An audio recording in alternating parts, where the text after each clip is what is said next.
Heute werden so viele Videos wie noch nie zuvor an Hochschulen produziert und analysiert. Wissenschaftliche Videos faszinieren immer wieder von Neuem, sind aber nichts Neues. And more than ever before, individual schools are fighting to get the facilities they need to make the use of films and other audiovisual materials a regular part of classroom instruction. Der Biologe und Filmemacher Jean Paul definierte den Wissenschaftsfilm bereits in den 1910er Jahren als eigenes Genre.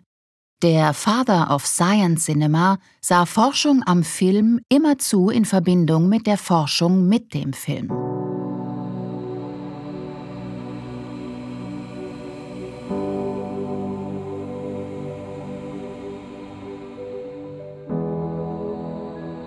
Gleichzeitig existieren seit den Anfängen des wissenschaftlichen Films freilich auch Querdenker, die sich jedweder Verwendung von Bewegtbildern für die Wissenschaft verweigern. Denn, so sagen sie, es drohte in den Augen einiger, die so machtvolle neue ästhetische Welt des wissenschaftlichen Films, den nüchternen Geist, zu kontaminieren. Doch bereits im Jahr 1893 erkannte Ludwig Mach das epistemologische Potenzial von Bewegtbildern für wissenschaftliche Studien. Er sagte, eine nicht undankbare Aufgabe würde es zum Beispiel sein, das Aufschießen eines Waldpilzes oder die Drehung einer Sonnenblume während eines Tages in einer Reihe solcher Aufnahmen festzuhalten. Das Wachstum etc. ließe sich auf diese Weise sehr schön studieren. Seit dieser Aussage hat eine rasante technologische und medienästhetische Entwicklung stattgefunden. Dank diesen Fortschritten ist der Zugang zum Medium von der Pre-Production bis zur Dissemination heute massiv erleichtert. Mittlerweile ist die von Mach beschriebene medienspezifische Technik, der Zeitraffer, weithin bekannt und viel verwendet. Gerade der Zeitraffer und ebenso die Zeitlupe sind konkrete Techniken, welche die Variabilität der Zeitlichkeit nutzen, die der Natur des Bewegtbildes zu eigen ist. Einer der bekanntesten Pioniere auf diesem Gebiet war Edward Muybridge. Er zeichnete mit seriellen Bildern die Bewegungsabläufe von Tieren und Menschen auf, um diese bis ins allerkleinste Detail zu untersuchen. Seine Electrophotographic Investigation war ein methodisch revolutionärer Ansatz für die Analyse von Bewegungsphasen, der von bloßem Auge unsichtbare Dinge plötzlich sichtbar machte. Seine Aufzeichnungen sind ein Beispiel für eine sogenannte Bildgenese. Allein durch diese Art der Visualisierung wurde etwas zuvor Unsichtbares erkennbar gemacht. Der Medizinforscher Jean Commandant beschreibt die Faszination von Mikro- und Makroaufnahmen folgendermaßen.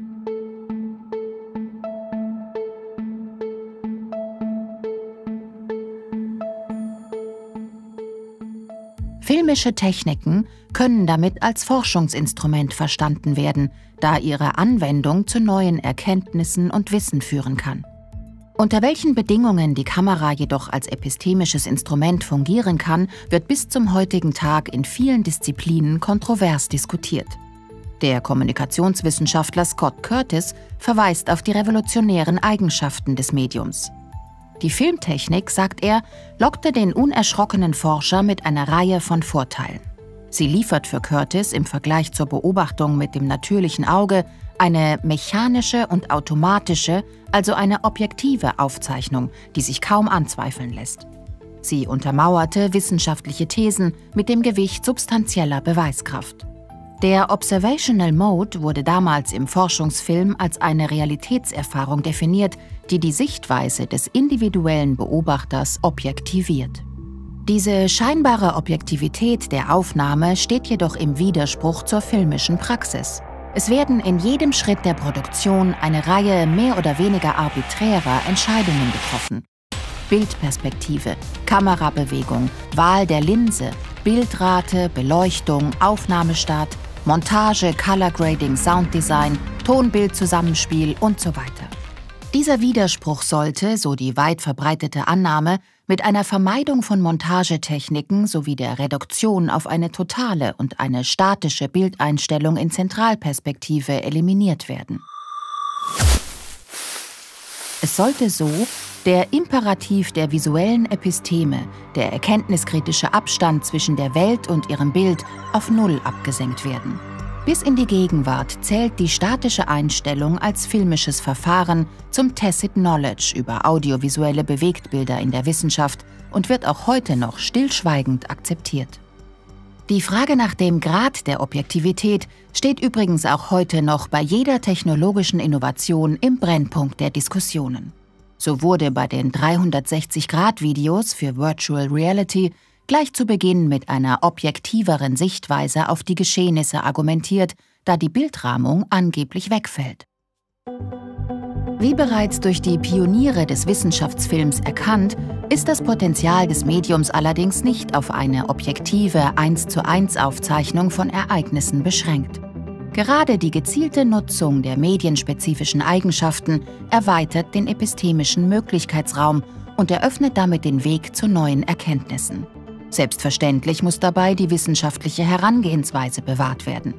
Der Weg dorthin führt jedoch über theoretische und praktische Medienexpertise sowie eine fachliche Reflexion der Darstellungsformen und nicht über harte Restriktionen der erlaubten Techniken.